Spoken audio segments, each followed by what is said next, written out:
ಜನನಿ Pictures ನಿರ್ಮಾಣದ Blink cinema 50 ದಿನಗಳನ್ನ ಪೂರೈಸಿರುವಂತಹ ಖುಷಿಯಲ್ಲಿ ಮಾಡ್ತಾ ಇರುವಂತಹ ಸಕ್ಸಸ್ ಮೀಟ್ ಕಾರ್ಯಕ್ರಮ event by Mantra Media, location partner High Park, PRO Harish Arasu, ನಾನು ನಿರೂಪಕಿ ಶಮೀರಾ ಬೆಳುವಾಯಿ. ಮೊಟ್ಟ ಮೊದಲನೇದಾಗಿ ನಮ್ಮ ಇವತ್ತಿನ ಕಾರ್ಯಕ್ರಮಕ್ಕೆ ಬಂದಿರುವಂತಹ ಎಲ್ಲ ಆತ್ಮೀಯ ಮಾಧ್ಯಮ ಮಿತ್ರರಿಗೆ ಬ್ಲಿಂಕ್ ಚಿತ್ರತಂಡದ ಪರವಾಗಿ ಪ್ರೀತಿಯ ಸ್ವಾಗತವನ್ನು ಕೊಡ್ತಾ ಇದ್ದೀವಿ. ತಗೊಳ್ಬೋದು. ಅದೇ ರೀತಿಯಾಗಿ ನಮ್ಮೊಂದಿಗೆ ಇಡೀ ಚಿತ್ರತಂಡ ಇದೆ. ಚಿತ್ರತಂಡದ ಜೊತೆಗೆ ಅತಿಥಿಗಳು ಕೂಡ ಬಂದಿದ್ದೀರಾ. ನಿಮಗೂ ಈ ಸಕ್ಸಸ್ ಮೀಟಿಗೆ ಸಕ್ಸಸ್ಫುಲಿ ಹಾರ್ಟ್ಲಿ ವೆಲ್ಕಮ್ ಅನ್ನ ಹೇಳ್ತಾ ಇದ್ದೀವಿ. ಕಾರ್ಯಕ್ರಮಕ್ಕೆ ಆತ್ಮೀಯವಾದಂತಹ ಸ್ವಾಗತ ನಿಮ್ಮೆಲ್ಲರಿಗೂ ಕೂಡ. ಕನ್ನಡ ಚಲನಚಿತ್ರರಂಗದಲ್ಲಿ ಮತ್ತಷ್ಟು ವಿಭಿನ್ನ ಪ್ರಯತ್ನಗಳು ಬೇಕು ಅಂತ ಪ್ರೇಕ್ಷಕರು ಕಾಯ್ತಾ ಇದ್ದಂತಹ ಸಂದರ್ಭದಲ್ಲಿ ಜನರಿಗೆ ಸಿಕ್ಕಂತಹ ಕನ್ನಡದ ಹೆಮ್ಮೆಯ ಸಿನಿಮಾ ನಮ್ಮ ಬ್ಲಿಂಕ್ ಸಿನಿಮಾ. ಎಲ್ಲ ರಂಗಭೂಮಿಯ ಪ್ರತಿಭೆಗಳು ಒಟ್ಟಾಗಿ ಬಂದು ಒಂದು ಮಾಯಾ ಲೋಕವನ್ನೇ ಸೃಷ್ಟಿ ಮಾಡ್ತಾರೆ. ಆ ಮಾಯಾ ಲೋಕದ ಸುತ್ತಾ ಇರಬೇಕಾದ್ರೆ ಹಲವಾರು ಸತ್ಯಗಳು ಮುಖವಾಡವನ್ನ ಕಳಚಿ ಬರ್ತವೆ. ಇವೆಲ್ಲವನ್ನ ಒಳಗೊಂಡ ಹಾಗೆ ಅದ್ಭುತವಾದಂತಹ ತಂಡ ಅತ್ಯದ್ಭುತ ಸಿನಿಮಾವನ್ನ ಕನ್ನಡ ಚಲನಚಿತ್ರರಂಗಕ್ಕೆ ಖಂಡಿತವಾಗಿ ನೀಡಿದೆ. ಖುಷಿಯ ವಿಚಾರ ಅಂದ್ರೆ ನಮ್ಮ ಕರ್ನಾಟಕದಲ್ಲಿ 56 ದಿನಗಳ ಥಿಯೇಟರ್ನಲ್ಲಿ ಜನರು ಪ್ರೀತಿಯನ್ನ ಕೊಟ್ಟರು. ಅದಾದ್ಮೇಲೆ ಹೊರದೇಶದಲ್ಲಿ UK ಆಗಿರ್ಬೋದು, USA ಆಗಿರ್ಬೋದು, ಐಲ್ಯಾಂಡ್ ಆಗಿರ್ಬೋದು, ಆಸ್ಟ್ರೇಲಿಯಾದಂತಹ ದೇಶಗಳಲ್ಲೂ ಕೂಡ ಜನರು ಬ್ಲಿಂಕ್ ಸಿನಿಮಾವನ್ನ ತುಂಬಾ ಪ್ರೀತಿಯಿಂದ ಅಪ್ಕೊಂಡ್ರು. ಅದರ ಜೊತೆಗೆ ಈಗ ಅಮೆಜಾನ್ ಪ್ರೈಮ್ ಅಲ್ಲಿ ಇದೆ ಅನ್ನೋದು ಎಲ್ರಿಗೂ ಕೂಡ ಗೊತ್ತಿರುವಂತಹ ವಿಷಯ. ಆದ್ರೆ ಅದಕ್ಕಿಂತ ಖುಷಿಯ ವಿಚಾರ ಅಂದ್ರೆ ಸ್ಟ್ರೀಮಿಂಗ್ ಆದಂತಹ ಮೊದಲ 3 ದಿನಗಳಲ್ಲಿ 6 ಮಿಲಿಯನ್ 6 ಮಿಲಿಯನ್ಗೂ ಅಧಿಕ ವ್ಯೂಸ್ ಅನ್ನ ಪಡೆದಿರೋದಕ್ಕೆ first of all heartly congratulations to the whole team of Blink. 6 million 60 million ಖಂಡಿತ ಸದ್ಯದಲ್ಲಿ ಆಗ್ಲಿ ಅಂತ ಹೇಳಿ ನಾವು ಕೂಡ ವಿಶಸ್ಸನ್ನ ತಿಳಿಸ್ತಾ ಇದ್ವಿ. ಇವತ್ತು ನಾವು ಸೇರಿರೋದು ನಿಮ್ಮೆಲ್ಲರಿಗೂ ಕೂಡ ಧನ್ಯವಾದಗಳನ್ನ ತಿಳಿಸೋದಕ್ಕೆ. ಜನನಿ ಪಿಕ್ಚರ್ಸ್ ನ ಮೊಟ್ಟ ಮೊದಲ ಪ್ರಯತ್ನ ನಮ್ಮ ಬ್ಲಿಂಕ್ ಸಿನಿಮಾಗೆ ನೀವೆಲ್ಲರೂ ತುಂಬಾ ಪ್ರೀತಿಯನ್ನ ಕೊಟ್ಟಿದ್ದೀರಾ. ಹಾಗಾಗಿ ನಿಮ್ಮೆಲ್ಲರಿಗೂ ಧನ್ಯವಾದಗಳನ್ನು ತಿಳಿಸೋದಕ್ಕೆ ಇವತ್ತು ನಮ್ಮ ಇಡೀ ತಂಡ ಬಂದಿದೆ. ಆದ್ರೆ ಅದಕ್ಕೂ ಮೊದಲ ದಿನದಿಂದ ಕೂಡ ಕೈ ಹಿಡಿದು ನಿಂತಹ ಎಲ್ಲ ಪ್ರೇಕ್ಷಕರು, ಸಿನಿಮಾ ನೋಡಿದಂತಹ ಖ್ಯಾತ ನಟ ನಟಿಯರು, ತಂತ್ರಜ್ಞರು, ಸೆಲೆಬ್ರಿಟೀಸ್ ಇವರೆಲ್ಲರೂ ಕೂಡ ನಮ್ಮ ಬ್ಲಿಂಕ್ ಸಿನಿಮಾದ ಬಗ್ಗೆ ಮಾತನಾಡಿದ್ದಾರೆ. ಅವರಲ್ಲಿ ಏನ್ ಹೇಳಿದ್ದಾರೆ ಮೊದಲಿಗೆ ಆ ಬೈಟ್ಸ್ ನೋಡ್ಕೊಂಡ್ ಬರೋಣ ಬನ್ನಿ. ದಿನಗಳ ಈ ಬ್ಯೂಟಿಫುಲ್ ಜರ್ನಿ ಆಗಿರ್ಬೋದು, ಇವೆಲ್ಲದ್ರ ಬಗ್ಗೆ ಖಂಡಿತ ನಮ್ಮ ಇಡೀ ಚಿತ್ರತಂಡ ಮಾತನಾಡುತ್ತೆ. ಮತ್ತೊಮ್ಮೆ ನಿಮ್ಮೆಲ್ಲರಿಗೂ ಧನ್ಯವಾದಗಳನ್ನ ಚಿತ್ರತಂಡದ ಪರವಾಗಿ ವೈಯಕ್ತಿಕವಾಗಿ ಸಿನಿಪ್ರೇಮಿಯಾಗಿ ನಾನು ಕೂಡ ಅರ್ಪಿಸ್ತಾ ಇದ್ದೀನಿ. ಇಂತಹ ಹೊಸ ಪ್ರಯತ್ನಕ್ಕೆ ನೀವೆಲ್ಲರೂ ಕೂಡ ಕೈ ಹಿಡಿದಿದ್ದಕ್ಕೆ.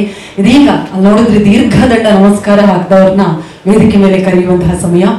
ಒಂದು ಸಿನಿಮಾ, ಅದರಲ್ಲೂ ರಂಗಭೂಮಿಯ ಕಲಾವಿದರನ್ನ ಜೊತೆಯಾಗಿಟ್ಟುಕೊಂಡು, ತಂತ್ರಜ್ಞರನ್ನ ಜೊತೆಯಾಗಿಟ್ಕೊಂಡು ಹೊಸ ಕಥೆಗೆ ಬಂಡವಾಳ ಹಾಕಬೇಕು ಅಂತ ಹೇಳಿದ್ರೆ ಮುಂದೆ ತುಂಬಾ ದುಡ್ಡು ಇರಬೇಕು, ಇಲ್ಲ ಅಂದ್ರೆ ಅಷ್ಟು ಪ್ಯಾಷನ್ ಇರಬೇಕು. ತುಂಬಾ ದುಡ್ಡು ಖಂಡಿತ ಇರಲಿಲ್ಲ. ಇದ್ದಂತಹ ಕೆಲಸವನ್ನ ಬಿಟ್ಟು ಮನೆಯವರೆಲ್ಲರನ್ನ ಸ್ವಲ್ಪ ಎದುರು ಹಾಕೊಂಡು ತದನಂತರದಲ್ಲಿ ಇಂತಹ ಬ್ಲಿಂಕ್ ಸಿನಿಮಾವನ್ನ ಕನ್ನಡಿಗರಿಗೆ ನೀಡಿದಂತಹ ನಮ್ಮ ಜನನಿ ಪಿಕ್ಚರ್ಸ್ ನ ನಿರ್ಮಾಪಕರು ರವಿಚಂದ್ರ AG ದಯವಿಟ್ಟು ಇದಕ್ಕೆ ಮೇಲೆ ಬರಬೇಕು ಅಂತ ವಿನಂತಿಸ್ತಾ ಇದ್ದೀನಿ. ಬರಬೇಕು ಆಗ್ತಾ ಇದೆ. ಮೊದಲನೇದಾಗಿ ಮಾಧ್ಯಮ ಮಿತ್ರರಿಗೆ, ಫ್ರೆಂಡ್ಸ್ಗಳಿಗೆ, ಫ್ಯಾಮಿಲಿ ಮತ್ತು ನಮ್ಮ ಜಗನ್ನಾಥ್ ಸರ್ಗೆ, ಕುನ್ನಾಲ ಸರ್ಗೆ ಎಲ್ಲರಿಗೂ ಥ್ಯಾಂಕ್ ಯು ಸೋ ಮಚ್ ಬಂದಿದ್ದಕ್ಕೆ. ಫ್ಯಾಮಿಲಿಯವರು ದೇ ಆರ್ ಹ್ಯಾಪಿ ರೇಟ್ಲಲ್ಲಿ. ಅದು ಅವ್ರು ಅಂದ್ಕೊಂಡಿರಲಿಲ್ಲ ಅಂದರೆ ಈ ಲೆವೆಲಿಗೆ ಮೂವಿ ಆಗುತ್ತೆ ಅಂತ.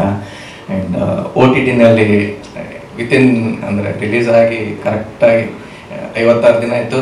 58ನೇ ದಿನಕ್ಕೆ ಸ್ಟ್ರೀಮಿಂಗ್ ಆಯಿತು ಅಮೆಝಾನ್ ಪ್ರೈಮಲ್ಲಿ. ಸೊ ಮನೆಯವರು ಖುಷಿಯಾಗಿದ್ದಾರೆ. ಆ್ಯಂಡ್ ನಮ್ಮ ತಂಡ ಖುಷಿ ಆಗಬೇಕು. ನಮ್ಮ ತಂಡ ಖುಷಿ ಆಗಬೇಕಂದ್ರೆ ಇನ್ನೂ ಒಂದಿಷ್ಟು ನಾವೇನು ಅಂದ್ಕೊಂಡಿರೋ ಆ ಅಮೌಂಟ್ ಬರಬೇಕು. ಎಲ್ಲರೂ ಏನಂತಾರೆ ಹಾನೆಸ್ಟಾಗಿ, ಏನಂತಾರೆ ಸೆಲ್ಫ್ಲೆಸ್ ಆಗಿ ನಮ್ಮ ಬ್ಲಿಂಕ್ ಸಿನಿಮಾಗೆ ಎಲ್ಲ ತಂತ್ರಜ್ಞರು ಎಲ್ಲರೂ ದುಡಿದಿದ್ದಾರೆ. ಆ್ಯಂಡ್ ಅವರು ಮುಂದಿನ ದಿನಗಳಲ್ಲಿ ಅವ್ರಿಗೆಲ್ರಿಗೂ ಚೆನ್ನಾಗಿ ಕರಿಯರ್ ಆಗಬೇಕು. ಆ್ಯಂಡ್ ಐ ವಾಂಟ್ ನಮ್ಮ ಆಲ್ಮೋಸ್ಟ್ ಆಲ್ ನಮ್ಮ ಟೀಮಲ್ಲಿ ಎಲ್ಲರೂ ಅಸೋಸಿಯೇಟ್ ಡೈರೆಕ್ಟರ್ಗಳು, ಅಸಿಸ್ಟೆಂಟ್ ಡೈರೆಕ್ಟರ್ಗಳು ಎಲ್ರಿಗೂ ಆ್ಯಕ್ಟರ್ ಆಗ್ಬೇಕಂತಿದೆ, ಡೈರೆಕ್ಟರ್ ಆಗ್ಬೇಕಂತಿದೆ. ಅವರೆಲ್ಲರೂ ನನಸಾಗಲಿ ಅಂತ ಹೇಳಕ್ಕೆ ಬಯಸ್ತೀನಿ. ಆ್ಯಂಡ್ ಹೇಳಿದಾಗೆ ನಮ್ಮ ಟೀಮಲ್ಲಿರೋ ಎಲ್ಲ ಮೇನ್ ಸ್ಟ್ರೀಮ್ ಆ್ಯಕ್ಟರ್ಸ್ಗಳು ಅಷ್ಟು ಹೆಂಗಾಗಿದೆ ಅಂದರೆ ಇವತ್ತು ಇವೆಂಟ್ ಮಾಡೋಕ್ಕೆ ಹೊಸ ಮಂದಿ ಬ್ಯುಸಿ ಇರೋ ಅಂದರೆ ಬ್ಲಿಂಕ್ ಅದು ಮುಗಿದ ಮೇಲೆ ಹಿಡಿದಾಗ ಇವೆಂಟ್ ಮಾಡೋಕ್ಕೂ ನಮ್ಗೆ ಟೈಮ್ ಸಿಗಲಾಗಿತ್ತು, ಅಷ್ಟು ಎಲ್ಲರೂ ಬ್ಯುಸಿ ಇರೋ. ಮೊದಲನೇದಾಗಿ ನಮ್ಮ ದೀಕ್ಷಿತ್ ಸರ್ಗೆ ಥ್ಯಾಂಕ್ಸ್ ಹೇಳಕ್ಕೆ ಬಯಸ್ತೀನಿ. ಹಿ ಅವ್ರೇನಂತಾರೆ ಆ್ಯಕ್ಟಿಂಗ್ ಜೊತೆಗೆ ನಮ್ಮದು ಮೊದಲನೇ ಪ್ರೊಡಕ್ಷನ್ ಇದ್ರು ಸಹ ಹಿ ಗೈಡೆಡ್ ಮೀ ಪ್ರತಿ ಹಂತದಲ್ಲೂ ಈ ಸಪೋರ್ಟೆಡ್ ಆ್ಯಂಡ್ ಮಾರಲ್ ಸಪೋರ್ಟ್ ಭಾಳ ಮುಖ್ಯ and he did it and ಅವ್ರಿಗೆ ಥ್ಯಾಂಕ್ಸ್ ಹೇಳೋಕ್ಕೆ ಇಷ್ಟಪಡ್ತೀನಿ sir. Thank you so much. And Chaitra ಅವರು she also done her duty. Screen ಮೇಲೆ ನೋಡಿರ್ಬೋದು ಅವ್ರ ಪರ್ಫಾರ್ಮೆನ್ಸು, ಬಟ್ ರಿಲೀಸ್ ಆದಮೇಲೆ ಶಿ ಆಲ್ಸೋ ಅಂದರೆ ಕಂಟಿನ್ಯೂಸ್ ಆಗಿ ಸೋಷಿಯಲ್ ಮೀಡಿಯಾನಲ್ಲಿ ಮೂವಿ ಎಂಗೇಜ್ಮೆಂಟ್ ಕ್ರಿಯೇಟ್ ಆಗೋ ಥರ what ever her fans posted ಅವರು ಪೋಸ್ಟ್ ಮಾಡಿದ್ರು. ಆ್ಯಂಡ್ ಸರ್ದು ಮತ್ತು ಅವ್ರದ್ದು ದೀಕ್ಷಿತ್ ಸರ್ ಮತ್ತು ಚೈತ್ರ ಅವ್ರು ಕಂಟಿನ್ಯೂ ಇಂಟರ್ನೆಟ್ ಒಂದು 3 weeks ಆನ್ ಇತ್ತು ಎಲ್ಲ ಪೋಸ್ಟ್ಗಳು. So everybody make sure blink engagement ಆಗ್ತಾಯಿದೆ ಅಂತ ಇಂಟರ್ನೆಟ್ಟಲ್ಲಿ. ಆ್ಯಂಡ್ ಅದರ ಜೊತೆ ನಮ್ಮ ಡೈರೆಕ್ಟರ್ ಬಗ್ಗೆ ಮಾತಾಡೋಕ್ಕೆ ಬಯಸ್ತೀನಿ. ಶ್ರೀನಿಧಿ ಅವರು ಆಲ್ರೆಡಿ ನಮ್ಮದು ಬ್ಯಾಕ್ ಎಪಿಸೋಡ್ಸ್ ಹೆಂಗೆ ಮಾಡಿದ್ದೀವಿ ಅಂತ ಹೇಳಿದ್ದೀನಿ. ವಿಷನರಿ ಡೈರೆಕ್ಟರು ನಮ್ಮ ಕನ್ನಡಕ್ಕೆ ಮುಂದಿನ ದಿನಗಳಲ್ಲಿ ಏನು ಹೆಂಗೆ ನಾವು ನೋಲನ್ ಏನಂತೇವಲ್ಲ, ನಮ್ಮ ಕನ್ನಡದ ನೋಲನು ಶ್ರೀನಿಧಿ ಅವ್ರು ಆಗಬೇಕು. ಆ್ಯಂಡ್ ಅವ್ರ ದೊಡ್ಡ ಆಸೆ ಇದೆ, ಅವ್ರಿಗೆ ದೊಡ್ಡ ದೊಡ್ಡ ಮೂವಿಗಳು ಮಾಡ್ಬೇಕಂತಿದೆ. ಅವ್ರು ಅಂದ್ಕೊಂಡಿದ್ದೆಲ್ಲ ಆಗಲಿ. ಆ್ಯಂಡ್ ನನಗೆ ಈ ಪ್ರೊಸೆಸಲ್ಲಿ ನಾನು ಅಂದರೆ ಒಬ್ಬಂಟಿಯಾಗಿಯೇ ನಾನು ಪ್ರೊಡಕ್ಷನ್ ನಡೆಸಿದ್ದು. ಪ್ರೊಡಕ್ಷನ್ ಮ್ಯಾನೇಜರ್ ಯಾರು ಇರಲಿಲ್ಲ, ಮ್ಯಾನೇಜರ್ಗಳು ಯಾರು ಇರಲಿಲ್ಲ, ಆ್ಯಂಡ್ ದುಡ್ಡು ಹ್ಯಾಂಡಲ್ ಮಾಡೋರು ಯಾರು ಇರಲಿಲ್ಲ. ಆ್ಯಂಡ್ ಹೆಂಗೋ ಮಾಡಿ ಮೂವಿ ಮಾಡ್ಕೊಂಡು ಬಂದರು. ಬಟ್ ಮೂವಿ ರಿಲೀಸ್ ಟೈಮಲ್ಲಿ ಒಂದು ಬ್ಯಾಕ್ ಬೋನ್ ಥರ ನನಗೆ ಅಣ್ಣನ ರೀತಿಯಲ್ಲಿ ನಮ್ಮ ರಾಮನಹಳ್ಳಿ ಜಗನ್ನಾಥ್ ಸರ್ ನಿಂತರು. ಅವ್ರಿಗೆ ಥ್ಯಾಂಕ್ಸ್ ಹೇಳೋಕ್ಕೆ ಇಷ್ಟಪಡ್ತೀನಿ. ಆ್ಯಂಡ್ ವಾಟ್ ಎವರ್ ಬ್ಲಿಂಕ್ ಏನು ಥಿಯೇಟ್ರಲ್ಲಿ ನೀವು ನೋಡ್ತಾ ಇದ್ದೀರಾ ಅದಕ್ಕೆ ಕಾರಣ ಚಂದನ್ ಫಿಲ್ಮ್ಸು ಕುನಾಲ್ ಸರ್ ಅಂತ.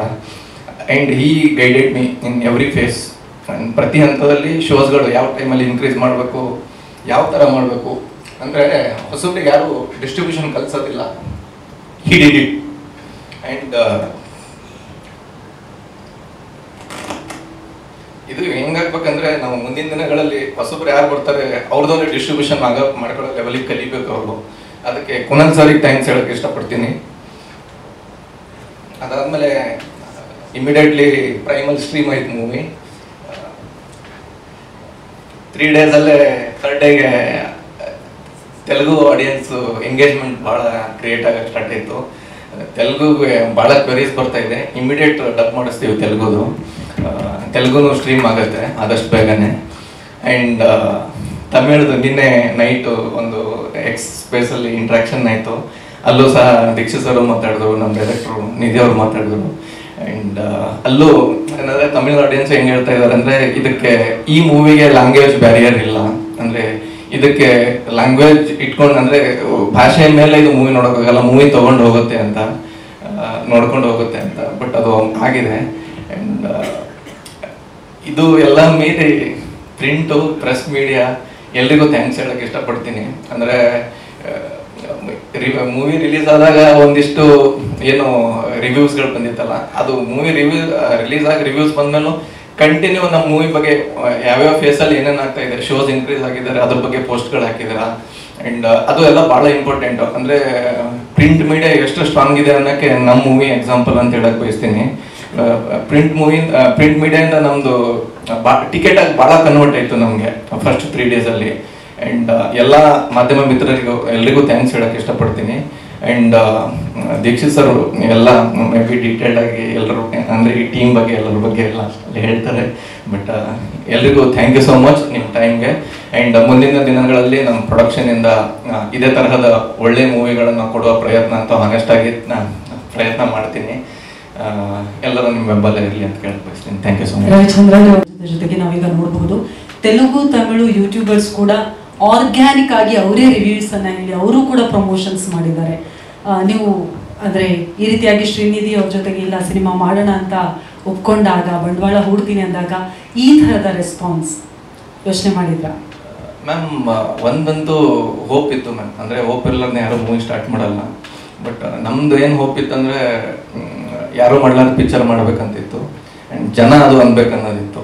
ಅದು ಜನರ ಬಾಯಿಂದ ಅದು ಬಂದಾಗ ಇಟ್ ಫೀಲ್ಸ್ ಗುಡ್. ಅಂದರೆ ಅವ್ರು ಜನನ ಹೇಳಿದ್ರೆ ಇದು ಈ ಥರ ಕನ್ನಡ ಸಿನಿಮಾ ನಾವು ನೋಡಿಲ್ಲ, ರೀಸೆಂಟಲ್ಲಿ ನೋಡಿಲ್ಲ, ಅಂದರೆ ಲೂಸಿ ಆದಮೇಲೆ ನಾವು ಈ ಥರ ಮೂವಿ ನೋಡ್ತಾ ಇದ್ದೀವಿ ಅಂದರೆ ಜನರ ಬಾಯಿಂದ ಬಂದಿರೋ ಮಾತುಗಳಿದು. ಸೊ ಖುಷಿ ಆಗುತ್ತೆ. ಆ್ಯಂಡ್ ನಮ್ಗೆ ಹೆಂಗಾಗುತ್ತೆ ಅಂದರೆ ಹೊಸಬ್ರು ಇದ್ದಾಗ ನಮ್ಮ ಹತ್ರ ಲಿಮಿಟೆಡ್ ಬಜೆಟ್ ಇರುತ್ತೆ. ಈವನ್ ಈಗ ಎಕ್ಸ್ಪಾಂಡ್ ಮಾಡ್ಬೇಕಂದ್ರೂ ಇಮಿಡಿಯೇಟ್ ನಮಗೆ ಮಾಡೋಕ್ಕಾಗಲ್ಲ. ಅದು ಟೈಮ್ ತಗೊಳುತ್ತೆ. ಈಗ ಇಮಿಡಿಯೇಟು 4 ಲ್ಯಾಂಗ್ವೇಜ್ ಡಬ್ಬಿಂಗ್ ಮಾಡ್ಬೇಕಂದ್ರೆ it will minimum take 1.5 month ನಮಗೆ. ಸೊ ಅದು ಎವ್ರಿ ಫೇಸಲ್ಲಿ ಕಲಿತಾ ಇದ್ದೀವಿ. ಆ್ಯಂಡ್ ಇಲ್ಲಿ ಈ ಸ್ಟೇಜಲ್ಲಿ ಏನು ಕಲ್ತಿದ್ದೀವಲ್ಲ ಅದು ನಮಗೆ ಮುಂದಿನ ದಿನಗಳಲ್ಲಿ ಒಂದು ದೊಡ್ಡ ರೋಡ್ ಮ್ಯಾಪ್ ಆಗುತ್ತೆ ಅಂತ ಭಾವಿಸ್ತೀನಿ ಮ್ಯಾಮ್. ಅಷ್ಟೇ. ಪ್ರಶ್ನೆಗಳಿದ್ರೆ ಕೇಳಬಹುದು please.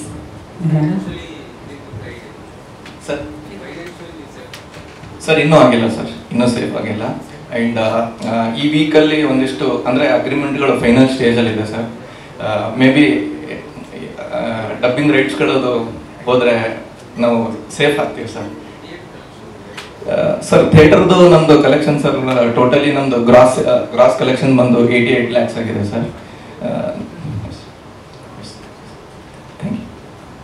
Okay, thank you so much Ravichandra ಅವರೇ. ಈ ರೀತಿಯಾಗಿ ಜನನಿ ಪಿಕ್ಚರ್ಸ್ ಮೂಲಕ ಮತ್ತಷ್ಟು ಕನ್ನಡದ ಹೆಮ್ಮೆಯ ಸಿನಿಮಾಗಳು ನಮ್ಮ ಕನ್ನಡಿಗರಿಗೆ, ಸಿನಿ ಪ್ರೇಮಿಗಳಿಗೆ ಎಲ್ಲರಿಗೂ ಕೂಡ ಸಿಗಲಿ. Congrats and thank you so much. Number ಥಿಯೇಟ್ರಲ್ಲಿ ಎಲ್ಲರೂ ಹೇಳ್ತಾರೆ ಅಂದರೆ ಎಷ್ಟು ಜನ ನೋಡಿದ್ರು 50 ದಿನ ಜಸ್ಟ್ ನಂಬರ್ ಅಷ್ಟೇನಾ ಅಂತ. ಬಟ್ ಅದಕ್ಕೂ ಮೀರಿ ಒಂದು ಸಿನಿಮಾನ ತಗೊಂಡು ಹೋಗೋದಿದೆಯಲ್ಲ, ಟೀಮ್, ಆ ನಿರ್ಮಾಪಕರಾಗಲಿ, ಆ ನಿರ್ದೇಶಕರ ತಂಡ ಆಗಲಿ, ಆ ಬ್ಲಿಂಕ್ ತಗೊಂಡೋಗಿದ್ದ ರೀತಿ ನಾವು ಹೊಂದಿಸಿ ಬರೀರಿ ಮಾಡೋ ಟೈಮಲ್ಲಿ ಅಂದರೆ ಅಷ್ಟು ಓಡಾಡಿದ್ರು, ಥಿಯೇಟ್ರಲ್ಲಿ ಸಿನಿಮಾ ನಿಲ್ಲಿಸ್ಕೊಂಡ್ರು. ಆ ಜರ್ನಿನೇ ಒಂದು ರೋಚಕ. ಅಂದರೆ ಲಾಸ್ಟ್ ಇಯರ್ ನಮ್ಮ ಸಿನಿಮಾ ರಿಲೀಸ್ ಆದಾಗ ಆದಮೇಲೆ ನಾನು ಏನು ಕೆಲವನ್ನ ನೋಡಿದ್ದೆ ಮತ್ತು ಥಿಯೇಟ್ರಲ್ಲಿ ಹೇಗೆ ಸಿನಿಮಾ ವರ್ಕ್ ಆಗ್ತಾ ಇದೆ, ಹೇಗೆ ಒಂದು ಸಿನಿಮಾನ ಜನರಿಗೆ ತಲುಪಿಸ್ಬೇಕು, ಒಂದು ನಿರ್ಮಾಣ ಸಂಸ್ಥೆ ಆಗಲಿ, ಯಾರೇ ಆಗಿರ್ಬೋದು, ಇಡೀ ತಂಡ ಹೇಗೆ ತಲುಪಿಸ್ಬೇಕು ಅನ್ನೋದನ್ನು ಅಂದ್ಕೊಂಡಿದ್ದಂಥ ಟೈಮಲ್ಲಿ ಬ್ಲಿಂಕ್ ತಂಡ ರವಿಚಂದ್ರ ಅವ್ರ ಪರಿಚಯ ಆಗಿದ್ದು. ನಮ್ದೆಲ್ಲ ಮುಗಿದ್ಮೇಲೆ OTT ಆದಮೇಲೆ ರವಿಯವರಾಗ ಅವ್ರ ಸಿನಿಮಾ ತೋರಿಸಿದ್ರು. ಅಂದರೆ ಆ ಸಿನಿಮಾ 2 hours 40 minutes ಇತ್ತು. ಆಗ ನೋಡಿದಾಗ ಲೆಂತ್ ಬಗ್ಗೆ ಒಂದಿಷ್ಟು ಮಾತಾಡ್ದೋ ಇದು ಮಾಡ್ದೋ. ಬಟ್ ನನಗೆ ಅನಿಸಿದ್ದು ಏನಂತಂದರೆ, ನಾನು ಪರ್ಸ್ನಲಿ ನನಗೆ ಡ್ರಾಮಾ ಸಬ್ಜೆಕ್ಟ್ಸ್ ಆ ಥರ ಇಷ್ಟಪಡುವಂಥ ವ್ಯಕ್ತಿ. ಅದು ನೋಡಿದಾಗ ಅನಿಸಿದ್ದು ಇದು ಬೇರೆನೇ ಏನೋ ಇದೆ ಕಂಟೆಂಟು, ಇದು ಬೇರೆನೇ ಆಗುತ್ತೆ. ಅದೊಂದು ವೈಬ್ ಇತ್ತು ಮತ್ತು ಅಲ್ಲೊಂದು ಹಾನೆಸ್ಟ್ ಇತ್ತು. ಅಂದರೆ ರವಿ ಓಡಾಡ್ತಿದ್ದ ರೀತಿ ಇತ್ತಲ್ಲ, ಅದು ನನಗೆ ನಾನು 3 ವರ್ಷ ಜರ್ನಿಲಿ ಓಡಾಡಿದ್ದು ಕಾಣಿಸ್ತಿತ್ತು ನನಗೆ. ಅಂದರೆ ಹಾನೆಸ್ಟ್ಲಿ ಒಂದು ಸಿನಿಮಾ, ನಾನು ಇಂಜಿನಿಯರಿಂಗ್ ಕಾಲೇಜಲ್ಲಿ ಅಸಿಸ್ಟೆಂಟ್ ಪ್ರೊಫೆಸರ್ ಆಗಿದ್ದಾಗ ಕೆಲಸ ಬಿಟ್ಟು ಬಂದ್ಬಿಟ್ಟು ಹೊಂದಿಸಿ ಬರೀರಿ ಅಂತ ಸಿನಿಮಾ ಸ್ಟಾರ್ಟ್ ಮಾಡಿದಾಗ ಆ ಒಂದು ಜರ್ನಿಲಿ ಹೇಗೆ ನಿರ್ದೇಶನ, ನಿರ್ಮಾಣ ಅದೆಲ್ಲ ಮಾಡಿದ್ರು. ರವಿ ಒಂದು ನಿರ್ದೇಶಕರು ಬೇಕ್ಬಿಟ್ಟು ಎಲ್ಲ ಹಂತದಲ್ಲೂ ಕೆಲಸ ಮಾಡ್ತಾಯಿದ್ರು. ಅದು ಹಾನೆಸ್ಟಾಗಿ ಕಾಣ್ತಾ ಇದ್ದಾಗ, ಇಲ್ಲ ಈ ವ್ಯಕ್ತಿ ಇಷ್ಟು ಮಾಡ್ತಾ ಇರ್ಬೇಕಾದ್ರೆ ಈ ಸಿನಿಮಾ ಬೇರೆ ಆಗಬೇಕು. ಅಂದರೆ ತುಂಬ ಹಾನೆಸ್ಟಾಗಿ ಕೆಲವೊಂದು ವಿಚಾರಗಳು ಹೇಳೋದಾದರೆ, ಇಲ್ಲೇನೋ ನಾವು ನಮ್ಮಿಂದ ಆಯಿತು ಅದಲ್ಲ. ಅಂದರೆ ಆ ಸಿನಿಮಾ ಏನು ತಲುಪಬೇಕಿತ್ತು ಅದು ತಗೊಂಡಿದ್ರೆ, ಮತ್ತು ಆ ಸಿನಿಮಾದ ಶಕ್ತಿ ಮತ್ತು ಸಿನಿಮಾದ ಬರವಣಿಗೆ ಮತ್ತು ಇಡೀ ಸಿನಿಮಾ ತಂಡದ ಒಂದು ಹಾನೆಸ್ಟಿ, ಅದರಿಂದನೇ ಆ ಸಿನಿಮಾ ಇವತ್ತು ರೀಚ್ ಆಗಿರೋದು. ಅದಾದಮೇಲೆ ರವಿ ಭೇಟಿ ಆದಮೇಲೆ ನೆಕ್ಸ್ಟ್ ಓಕೆ ಅದಾಯಿತು, ಯಾವಾಗ ರಿಲೀಸು, ಈ ಥರದ್ದೆಲ್ಲ ಅಂದರೆ ಪ್ರತಿದಿನ ಮೀಟ್ ಆಗ್ತಾ ಇದ್ದು, ಏನು ಮಾಡಬೇಕು, ಯಾವಾಗ ರಿಲೀಸ್ ಆಗಬೇಕು, ಏನು ಅನ್ನೋದ್ರ ಬಗ್ಗೆ. ಆದರೆ ರವಿ ಅವ್ರಿಗೆ ಹೇಳ್ತಿದ್ದೇನು ಅಂತಂದ್ರೆ, ಓಕೆ ಇಲ್ಲ ಎಲ್ಲ ದೊಡ್ಡ ಪ್ರಾಡಕ್ಟ್ ಅಂದರೆ ಪ್ರೆಸೆಂಟರ್ಸ್ಗಳನ್ನ ಹುಡ್ಕೋದು ಒಂದು ಹಂತ ಸ್ಟಾರ್ಟ್ ಆಯಿತು. ಓಕೆ, ಪ್ರೆಸೆಂಟರ್ಸ್ಗಳಿದ್ರೆ ಹೆಲ್ಪ್ ಆಗುತ್ತೆ. ಯಾಕೆಂದರೆ ನಾವು ಹೊಂದಿಸಿ ಬ್ರೇಕ್ ಮಾಡಿದಾಗ ನಮ್ಮ ಪ್ರೆಸೆಂಟರ್ ಯಾರು ಇರಲಿಲ್ಲ. ಓಕೆ, ಡಿಸ್ಟ್ರಿಬ್ಯೂಷನ್ KRG ಮಾಡಿದ್ರು, ಬಟ್ ಪ್ರೆಸೆಂಟರ್ ಅಂತ ಇರಲಿಲ್ಲ. ಬಟ್ ಅದು ಆ ಪಾಯಿಂಟಲ್ಲಿ ನನಗೆ ಇದ್ದಿದ್ದು ಚೆನ್ನಾಗಿತ್ತು ಅಂತ ಅನ್ನಿಸ್ತಿತ್ತು. ಬಟ್ ಇದ್ರೂ ಒಂದೊಂದ್ಸರಿ ಮ್ಯಾಟರ್ ಆಗುತ್ತೆ. ಓಕೆ, ಒಂದ್ಸರಿ ಎಲ್ಲರನ್ನೂ ಹೋಗಿ ಬರಲಿ ಅನ್ನೋದಿತ್ತು. ರವಿ ಎಲ್ಲರ ಹತ್ರನೂ ಹೋದ್ರು. ಅದು ಆ ಟೈಮ್ ಲೈನು ಮತ್ತು ಆ ಕಡೆಯಿಂದಲೂ ಕರೆಕ್ಟಾಗಿ ಕೂಡ ಬರಲಿಲ್ಲ. ಹಾಗಾದಾಗ ಇದ್ದಿದ್ದು ಓಕೆ ಕಂಟೆಂಟ್ ಇಟ್ಕೊಂಡೇ ಹೋಗೋಣ ಅನ್ನೋದು ರವಿದು. ಒಂದು ಏನಂದ್ರೆ, ಇಲ್ಲ ಸರ್ ಹೋಗೋಣ ಅನ್ನೋದು, ಯಾರು ಆಗ್ತಾ ಇಲ್ವಾ ಹೋಗೋಣ ಅಂತ. ಡಿಸ್ಟ್ರಿಬ್ಯೂಷನ್ ಅಂತ ಬಂದಾಗ ಓಕೆ, ಈ ಸಿನಿಮಾ ಬಂದಾಗ ಎಷ್ಟು ವಾರಕ್ಕೆ ಎಷ್ಟು ಸಿನಿಮಾಗಳು ಅಂತ ರಿಲೀಸ್ ಆಗೋ ಟೈಮಲ್ಲಿ ಒಂದು ಸಿನಿಮಾ ಹೇಗೆ ನಿಲ್ಲುತ್ತೆ, ಅದು ನಿಲ್ಸೋಕ್ಕೆ ಏನೇನು ಬೇಕು, ಒಂದು ಸ್ಟ್ರಾಂಗ್ ಡಿಸ್ಟ್ರಿಬ್ಯೂಷನ್ ಬ್ಯಾಕ್ಗ್ರೌಂಡ್ ಇರೋ ಬೇಕಾ ಅಥವಾ ಏನು ಅನ್ನೋದು ಬೇಕಾದ್ರೆ ಬಡ್ಜೆಟ್. ಓಕೆ, ಸಿನಿಮಾ ಮಾಡಿದ್ಮೇಲೆ, ಯಾಕಂದರೆ 3 ವರ್ಷ ಟ್ರಾವೆಲ್ ಆಗಿ ಸಿನಿಮಾ ಮಾಡೋದು ಒಂದು ಜರ್ನಿ ಆದಮೇಲೆ ಸಿನಿಮಾ ತಲುಪಿಸೋಕ್ಕೂ ಕೂಡ ಅಷ್ಟೇ ಟ್ರಾವೆಲ್ ಆಗಬೇಕು ಇಡೀ ತಂಡ. ಸಿನಿಮಾ ಮಾಡಿ ಸುಮ್ಮನೆ ಆಗ್ಬಿಡ್ಬಾರ್ದು. ಓಕೆ, ನಾವು ಸಿನಿಮಾ ಮಾಡಿದ್ವು, ಥಿಯೇಟ್ರಿಗೆ ಬಂತು, 1-2 days ಅಥವಾ 3 days ಒಂದು ರಿವ್ಯೂ ಬಂತು ಅಂತ ಕೈ ಚೆಲ್ಲಿ ಕೂತ್ಕೋಬಾರ್ದು. ಆ ಸಿನಿಮಾ ಚೆನ್ನಾಗಿದೆ ನಿಲ್ಲಿಸ್ಕೊಳಕ್ಕೆ ಓಡಾಡಬೇಕು. ಅಷ್ಟನ್ನು ಇವ್ರು ಮಾಡಿದ್ದಾರೆ. ಆ ಟೈಮಲ್ಲಿ ಡಿಸ್ಟ್ರಿಬ್ಯೂಷನ್ ಅಂತ ಬಂದಾಗ ಓಕೆ, ಈಗ ಬಡ್ಜೆಟ್ ಇಲ್ಲ, ಡಿಸ್ಟ್ರಿಬ್ಯೂಷನ್ ಏನು ಮಾಡಬೇಕು ಅಂತ ಯೋಚನೆ ಬಂದಾಗ ರವಿ ಹೇಳಿದ್ದಿಲ್ಲ ಸರ್, ಜನನಿ ಪಿಕ್ಚರ್ಸಿಂದನೇ ಮಾಡ್ತೀನಿ. ಓಕೆ ರವಿ ಆಗಲಿ, ಓಕೆ ಏನು ಮಾಡೋದು ಅಂತ ಹೇಳ್ತಾ ಇರ್ಬೇಕಾದ್ರೆ, ಓಕೆ ಡಿಸ್ಟ್ರಿಬ್ಯೂಷನ್ ಥಿಯೇಟರ್ಗಳು ಹೆಂಗೆ ಕೇಳೋದು, ಯಾಕಂದರೆ ಡಿಸ್ಟ್ರಿಬ್ಯೂಷನ್ ಅನ್ನೋದು ಒಂದು ಇದಿಲ್ಲ, ಹೆಂಗೆ ಕೇಳೋದು. ಓಕೆ, ಬೇರೆಯವ್ರು ಬಂದರು, ಈಗ ನಮ್ಮ ಸಿನಿಮಾಗೆ ಎಷ್ಟು ಒಂದು 30-40 ಸ್ಕ್ರೀನ್ ಸಿಗುತ್ತಾ, ಎಷ್ಟು ಸಿಗುತ್ತೆ ಅಂತ ಮಾತಾಡ್ತಾ ಇರಬೇಕಾದ್ರೆ ಕುನಾಲ್ ನನ್ನ ಹೊಂದಿಸಿ ಬರೋ ಟೈಮಲ್ಲೂ ಪರಿಚಯ ಇದ್ರು. ಕುನಾಲ್ ಚಂದನ್ ಫಿಲಮ್ಸ್ಗೆ ಓಕೆ ಒಂದು ಕೆಲಸ ಮಾಡೋಣ ರವಿ, ಇದು ಮಲ್ಟಿಪ್ಲೆಕ್ಸ್ಗೆಲ್ಲ ಹೋಗಿ ಡೈರೆಕ್ಟಾಗಿ ಮಾತಾಡ್ಕೊಳ್ಳೋಣ ಮತ್ತು ಸಿಂಗಲ್ ಸ್ಕ್ರೀನ್ಸ್ಗಳಿಗೆ ಜನ ಇವರು ಇದು ಮಾಡ್ತಾರೆ ಅಂದ್ಬಿಟ್ಟು ಒಂದ್ಸರಿ ಅವ್ರಿಗೆ ಮೀಟ್ ಮಾಡಿಸ್ದೆ. ಅದಾದಮೇಲೆ ಇಲ್ಲ ಓಕೆ ಫಸ್ಟ್ ವೀಕ್ ಏನು ಸಿಗುತ್ತೋ ಏನು ಅಂತಂದರೆ ಮಲ್ಟಿಪ್ಲೆಕ್ಸ್ ಇವ್ರನ್ನ ಕಾರ್ತಿಕ್ ಇವ್ರನ್ನೆಲ್ಲ ಡೈರೆಕ್ಟಾಗಿ ಭೇಟಿ ಆದಾಗ ಇಲ್ಲ ಸರ್ ಇಷ್ಟೇ ಕೊಡೋಕ್ಕಾಗೋದು ಸ್ಕ್ರೀನ್ಸು ಅಂತೆಲ್ಲ ಮಾತಾಡ್ಕೊಂಡು ಓಕೆ ಸರ್ ಏನು ಸಿಗುತ್ತೋ ಅದು ಸಿಗಲಿ. ಫಸ್ಟ್ ಸಿಕ್ಕಿದ್ದೆ ಟೋಟಲ್ 14 ಕರ್ನಾಟಕದಲ್ಲಿ 8 ಬ್ಯಾಂಗ್ಳೂರಲ್ಲಿತ್ತು. ಸೊ ಆ ಶೋಸ್ ಹೇಗೆ ಮಲ್ಟಿಪ್ಲೈ ಆಗಬೇಕು ಅನ್ನೋದಕ್ಕೆ ಆಗ ನಿಲ್ತಲ್ಲ ಟೀಮು, ಅದು ಮೋಸ್ಟ್ ಇಂಪಾರ್ಟೆಂಟು. ಅಂಥ ಟೈಮಲ್ಲಿ ಪ್ರತಿ ಥಿಯೇಟ್ರ್ ವಿಸಿಟ್ಗೆ ಇಡೀ ತಂಡ ಆಕ್ಟರ್ಸ್ಗಳಾಗಿರ್ಬೋದು, ದೀಕ್ಷಿತ್ ಅವರು, ಚೈತ್ರ ಅವರು, ತಂಡ ಎಲ್ಲ ಹೋಗ್ತಿದ್ದ ರೀತಿ ನನಗೆ ನಾವು ಹೋಗ್ತಿದ್ದಾಗ ಅದೇ ಅಂದರೆ ಅದು ಖುಷಿ ಆಗುತ್ತೆ ನೋಡೋಕ್ಕೆ. ಅಂದರೆ ಪ್ರತಿಯೊಬ್ಬರು ಥಿಯೇಟ್ರಿಗೆ ಹೋಗಿ ವಿಸಿಟ್ ಮಾಡಿ ಜನರು ಇಂಟ್ರಾಕ್ಷನ್ ತಗೊಂಡು, ಯಾಕಂದರೆ ಅಟ್ ದ ಎಂಡ್ ಏನೇ ಆದ್ರೂ ಜನರ ಅನಿಸಿಕೆ ಇಂಪಾರ್ಟೆಂಟ್ ಆಗುತ್ತೆ, ಜನರು ತಲುಪಿಸೋದು ಇಂಪಾರ್ಟೆಂಟ್ ಆಗುತ್ತೆ. ಅದು ನಮ್ಮ ಕರ್ತವ್ಯ ಕೂಡ ಮೊದಲನೇ ಸಿನಿಮಾದಲ್ಲಿ ಏನೋ ನಾವು ಮಾಡ್ದೋ ಬಂದು ನೋಡ್ಬಿಡಿ ಅಂದ್ರೆ ಯಾರೂ ಬರಲ್ಲ. ಸೊ ತಲುಪ್ಸೋಕೆ ಏನು ಬೇಕೋ ಅದೆಲ್ಲ ರೀತಿಯಲ್ಲೂ ಮಾಡಬೇಕು. ಅದನ್ನು ಬ್ಲಿಂಕ್ ತಂಡ ಮೊದಲನೇ ವಾರದಲ್ಲಿ ರಿಲೀಸ್ ಆದ ಶುಕ್ರವಾರ ಶನಿವಾರ ತಗೊಳ್ತಲ್ಲ, ಅದು ತಗೊಂಡ್ಮೇಲೆ ನೆಕ್ಸ್ಟ್ ಮಂಡೆಯಿಂದ ಶೋಸ್ ಇನ್ಕ್ರೀಸ್ ಆಯಿತು. ಶೋಸ್ ಇನ್ಕ್ರೀಸ್ ಆದ್ಮೇಲೆ ಫಸ್ಟ್ ವೀಕಿಗೆ ಇಮಿಡಿಯೇಟ್ ಇವ್ರಿಗೆ ಕಾಲ್ ಬರೋಕ್ಕಾಯ್ತು, ಸಿಂಗಲ್ ಸ್ಕ್ರೀನ್ಸ್ಗಳು ಕಾಲ್ ಬರೋಕೆ ಇದಾದ ತಕ್ಷಣ ನೆಕ್ಸ್ಟು ತುಂಬ ಎಂಕ್ವೈರೀಸ್ ಬಂತು. ಸೊ ಹಾಗಾಗಿ ನೀವು ಹೇಳ್ದಂಗೆ ಎಲ್ಲರಿಗೂ ಗೊತ್ತಿರೋದು 80 ಸ್ಕ್ರೀನ್ ಗಂಟೆ ಹೋಗಿತ್ತು. ಸೊ ಇದು ಬ್ಲಿಂಕ್ ನಡೆದು ಬಂದ ಹಾದಿಲಿ ನಾನು ಜೊತೆಲಿ ಇದ್ದೆ ಅನ್ನೋದಕ್ಕಿಂತ ಒಂದು ಒಳ್ಳೆ ಸಿನಿಮಾಗೆ ಅಂದರೆ ಯಾವತ್ತೂ ನನ್ನ ಬಿಲೀಫ್ ಏನು ಗೊತ್ತಾ, ಒಂದು ಕತೆ ಮಾಡಿದಾಗ ಅದು ಅಥವಾ ಒಬ್ಬ ಕತೆಗಾರಂದು ಕತೆ ನನ್ನ ಕತೆ ಅಂತ ಆಗಿರುತ್ತೆ. ಸಿನಿಮಾ ಯಾವತ್ತೂ ನನ್ನ ಸಿನಿಮಾ ಆಗಲ್ಲ, ಅದು ನಮ್ಮ ಸಿನಿಮಾ ಆಗಿರುತ್ತೆ.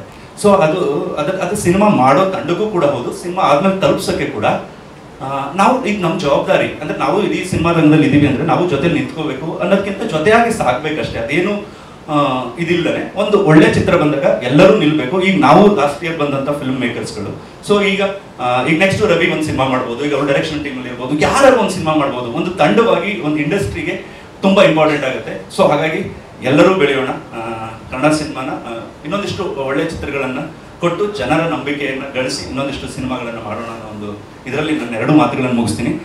Thank you. ಇಂಥ ಒಳ್ಳೆಯ ಸಿನಿಮಾದ ಜರ್ನಿ ಜೊತೆ ನಾನು ಒಂದಿಷ್ಟು ಕಾಲ ಕಳೆದಿದ್ದಕ್ಕೆ ಥ್ಯಾಂಕ್ ಯು ಸೊ ಮಚ್ ಇಡೀ ತಂಡಕ್ಕೆ, ಎಲ್ಲರಿಗೂ ಥ್ಯಾಂಕ್ ಯು. ಸಿನಿಮಾದ ಸಂಗೀತವನ್ನು ಅಷ್ಟೇ ಪ್ರೀತಿಯಿಂದ ಅಷ್ಟೇ ಜನರಿಗೆ ತಲೆಯಲ್ಲಿ ಕೂರೋ ಹಾಗೆ ನಿರ್ದೇಶಿಸಿದಂತಹ ನಮ್ಮ ಸಂಗೀತ ನಿರ್ದೇಶಕರು ನಮ್ಮ ಜೊತೆಗಿದ್ದಾರೆ. ದಯವಿಟ್ಟು ಚಪ್ಪಾಳೆಯೊಂದಿಗೆ ಸ್ವಾಗತಿಸಿ ನಮ್ಮ ಮ್ಯೂಸಿಕ್ ಡೈರೆಕ್ಟರ್. ಮೊದಲನೇ ದಿನ ನಮ್ಮ ಮೂವಿ ರಿಲೀಸ್ ಆದ ನಂತರ ಎಲ್ಲರೂ ಖುಷಿಲಿರುವಾಗ 2ನೇ ದಿನ 3ನೇ ದಿನ ಅಥವಾ ಆ ಒಂದು ಶೋ ಬಿಟ್ಟು 8 ಶೋ ಇತ್ತಲ್ಲ ಮೊದಲನೇ ದಿನ, ಒಂದು ಶೋ ನಂತರದಲ್ಲಿ ಉಳಿದ ಶೋಗಳು ಹೇಗೆ ತುಂಬುತ್ತೆ ಜನ, ಹೇಗೆ ತುಂಬ್ತಾರೆ ಜನ, ಆ್ಯಂಡ್ ನಾವು ಹೇಗೆ ತುಂಬಿಸ್ಬೇಕು ಅಂದರೆ ಹೇಗೆ ಜನರನ್ನ ನಾವು ಕರೆಸ್ಕೊಳ್ಬೇಕು ಥಿಯೇಟ್ರಿಗೆ ಅಂತ ಯೋಚನೆ ಮಾಡ್ತಿರುವಾಗ ನಂತರದಲ್ಲಿ ಏನಂತ ಹೇಳಿದ್ರೆ ಆ ಜನರೇ ಅದನ್ನ ಇಷ್ಟಪಟ್ಟು 2ನೇ ದಿನ 3ನೇ ದಿನಕ್ಕೂ ಕೂಡ ಅದು ಹೋಯಿತು. 3ನೇ ದಿನದ ನಂತರದಲ್ಲಿ ಏನಿದ್ದು ಅಂತ ಹೇಳಿದ್ರೆ 3 ದಿನ ಆದ್ಮೇಲೆ ನೆಕ್ಸ್ಟ್ ಹೇಗೆ ನಿಲ್ಸೋದು ಅಂತ ಹೇಳಿ ನಿಧಾನಕ್ಕೆ 10 ದಿನಗಳ ತನಕ ಆಯಿತು. 2ನೇ ವೀಕು 3ನೇ ವೀಕು ಹಾಗೆ ಇಲ್ಲಿ ತನಕ ಬಂದು ಈಗ 50ನೇ ದಿನ ಕೂಡ ದಾಟಿದ್ದೀವಿ. ಇದೆಲ್ಲದಕ್ಕೂ ಕಾರಣೀಭೂತರಾದಂಥ ಇಡೀ ತಂಡ ಇರಬಹುದು, ಹಾಗೆ ಮಾಧ್ಯಮ ಮಿತ್ರ ಇರ್ಬೋದು, ಹಾಗೆ ನಮ್ಮ ಫ್ಯಾಮಿಲಿ ಆ್ಯಂಡ್ ಫ್ರೆಂಡ್ಸ್ ಇರ್ಬೋದು, ಪ್ರತಿಯೊಬ್ಬರಿಗೂ ಧನ್ಯವಾದಗಳನ್ನ ಹೇಳ್ತಾ ನನ್ನ 2 ಮಾತುಗಳನ್ನು ಮುಗಿಸ್ತೀನಿ. Thank you so much. The journey was so beautiful. Thank you ಎಲ್ಲರಿಗೋಸ್ಕರ ಆ್ಯಂಡ್ ನಮ್ಮ ಇಡೀ ತಂಡಕ್ಕೋಸ್ಕರ ಅರ್ಪಣೆ.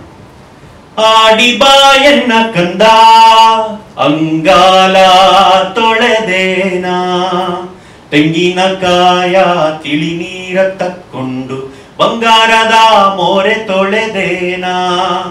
ಆಡಿ ಬಾಯನ್ನ ಕಂದ ಅಂಗಾಲ ತೊಳೆದೇನಾ, ತೆಂಗಿನಕಾಯ ತಿಳಿ ನೀರ ತಕ್ಕೊಂಡು ಬಂಗಾರದ ಮೋರೆ ತೊಳೆದೇನಾ. Thank you. ಬಹುಶಃ RCB ಗೆಲುವು ಎಷ್ಟು ಖುಷಿ ಕೊಟ್ಟಿದೆ ಅಷ್ಟೇ ಗೆಲುವು ಬ್ಲಿಂಕ್ ಚಿತ್ರ ಕೊಡ್ತಾ ಇದೆ. ಯಾಕಂದ್ರೆ RCB ಗೆಲುವಿಗಾಗಿ ನಾವು ಎಷ್ಟು ಕಾಯ್ತಾ ಇದ್ವಿ ಅಷ್ಟೇ ಅಂತಹ ಒಂದು ಗೆಲುವಿಗಾಗಿ ಸಂಪೂರ್ಣ ಚಿತ್ರರಂಗ ಕಾಯ್ತಾ ಇತ್ತು. ಸೊ ಬ್ಲಿಂಕ್ ರಿಲೀಸ್ ಆದಂಥ ಸಂದರ್ಭ ನಮಗೆಲ್ಲ ಗೊತ್ತಿದೆ. ಒಂದೊಂದು ವಾರ 10-12 ಸಿನಿಮಾಗಳು ಬಂದಂಥ ಒಂದು ಸಮಯದಲ್ಲಿ ಆ ಸಿನಿಮಾವನ್ನ ನಿಲ್ಸ್ಕೊಂಡ್ರಲ್ಲ. ಅದರಲ್ಲಿ ಒಂದಿಷ್ಟು ಸಿನಿಮಾಗಳು ಒಳ್ಳೆ ಸಿನಿಮಾಗಳು ಬಂದಿತ್ತು, ಬಟ್ ಕಾರಣಾಂತರಗಳಿಂದ ಥಿಯೇಟ್ರಿಕಲ್ ಆಗಿರ್ಬಹುದು ನಿಲ್ಸ್ಕೊಳ್ಳೋಕ್ಕಾಗಲಿಲ್ಲ ಸಿನಿಮಾಗಳನ್ನ. ಬಟ್ ರವಿಚಂದ್ರ ಅವರ ಒಂದು ಪ್ಯಾಷನ್ ಏನಿದೆ, ನಾವು ಯೂಶ್ವಲಿ ಸಿನಿಮಾ ರಂಗದಲ್ಲಿ ನೋಡ್ತೀವಿ IT ಇಂದ ಬಂದಂಥ ನಿರ್ದೇಶಕರಾಗಿರ್ಬೋದು, ಸಂಗೀತ ನಿರ್ದೇಶಕರು, ನಂತರ ರೈಟರ್ಸ್ ತುಂಬ ಜನ ಇದ್ದಾರೆ.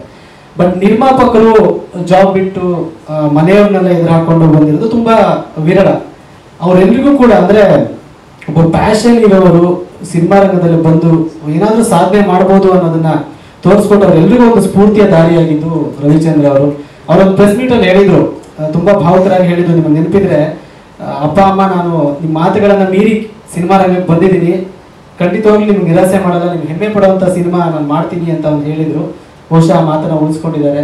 So congratulation sir. ಹಾಗೆ ರೈಟ್ ಟೈಮಲ್ಲಿ ಒಬ್ಬ ರೈಟ್ ಡೈರೆಕ್ಟರ್ ಶ್ರೀನಿಧಿ ನಮ್ಮ ಚಿತ್ರರಂಗಕ್ಕೆ ಬಂದಿದ್ದಾರೆ. ಅವರಿಂದ ಇನ್ನಷ್ಟು ಅದ್ಭುತವಾದಂಥ ಸಿನಿಮಾಗಳು ಬರಲಿ. ಹಾಗೆ ಇನ್ನೂ ಕರ್ನಾಟಕದಲ್ಲಿ ಇನ್ನೂ ಬ್ಲಿಂಕ್ ಸಿನಿಮಾ ನೋಡಿದವರಿದ್ದಾರೆ, ಹಳ್ಳಿಯವರಾಗಿರ್ಬೋದು, ಅವರೆಲ್ಲರಿಗೂ ಇಷ್ಟ ಆಗುವಂಥ ಸಬ್ಜೆಕ್ಟ್. ಹಾಗಾಗಿ ಯಾರ್ಯಾರು ನೋಡಿಲ್ಲ ಪ್ರೈಮಲ್ಲಿ ಲಭ್ಯ ಇದೆ, ಈ ಸಿನಿಮಾವನ್ನು ನೋಡಿ ಹರಿಸಿ ಹಾರೈಸಿ ಅಂತ ಹೇಳೋದಕ್ಕೆ ಇಷ್ಟಪಡ್ತೀನಿ. ಹಾಗೆ ವಿಶೇಷ ಧನ್ಯವಾದ ಮತ್ತು ಶುಭಾಶಯಗಳು ದೀಕ್ಷಿತ್ ಸರ್ಗೆ, ಹಾಗೆ ಸಂಪೂರ್ಣ ಚಿತ್ರತಂಡಕ್ಕೆ ಮತ್ತು ಪ್ರಸನ್ನ ಕುಮಾರ್ ಅವರಿಗೆ.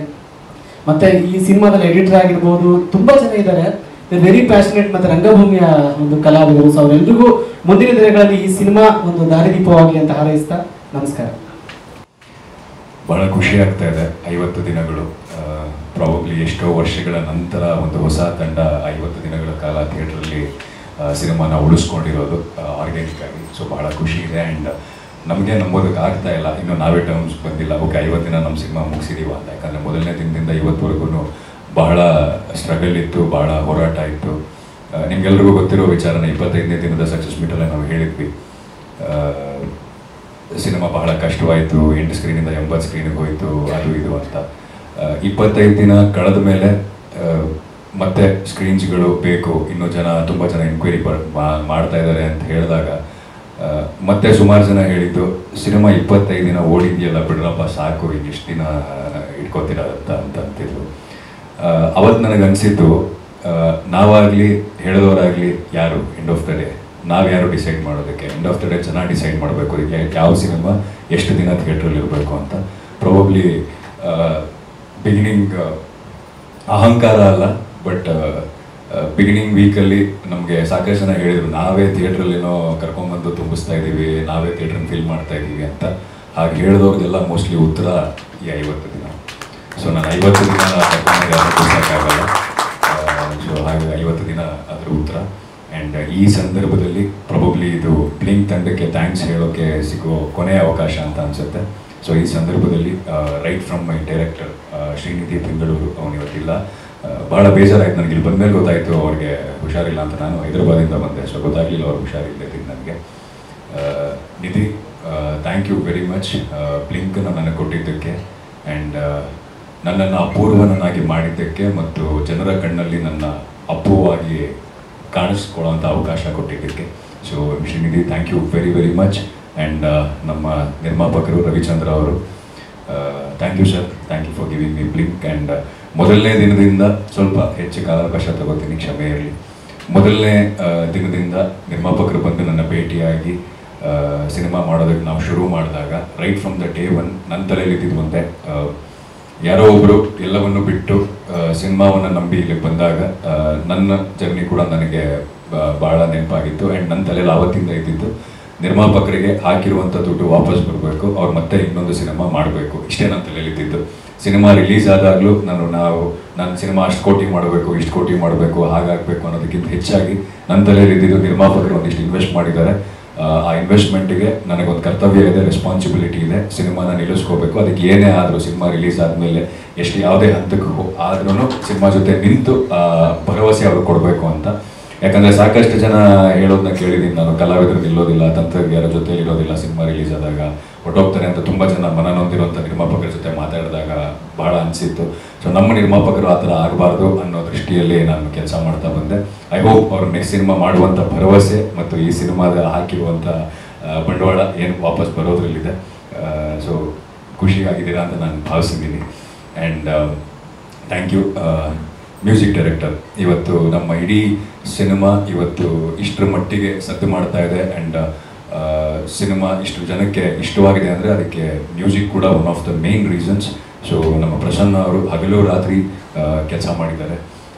ಯಾವ ರೀತಿಯಲ್ಲಿ ಅಂದರೆ ಯಾವುದೇ ಥರದ ಈಗೋಗಳಿಲ್ಲದೆ ಸಿನಿಮಾನ ನಾವು 10 ಸತಿ ನೋಡಿದಾಗ್ಲೂ ನಿರ್ದೇಶಕರಿಗೇನೋ ಒಂದು ಈ ಚೇಂಜಸ್ ಬೇಕು ಅಂತ ಅನಿಸ್ಬೋದು, ಅಥವಾ ನನಗೇನೋ ಈ ಚೇಂಜಸ್ ಬೇಕು ಅಂತ ಅನ್ನಿಸ್ಬೋದು, ನಿರ್ಮಾಪಕರಿಗೇನೋ ಚೇಂಜಸ್ ಬೇಕು ಅಂತ ಅನ್ನಿಸ್ಬೋದು.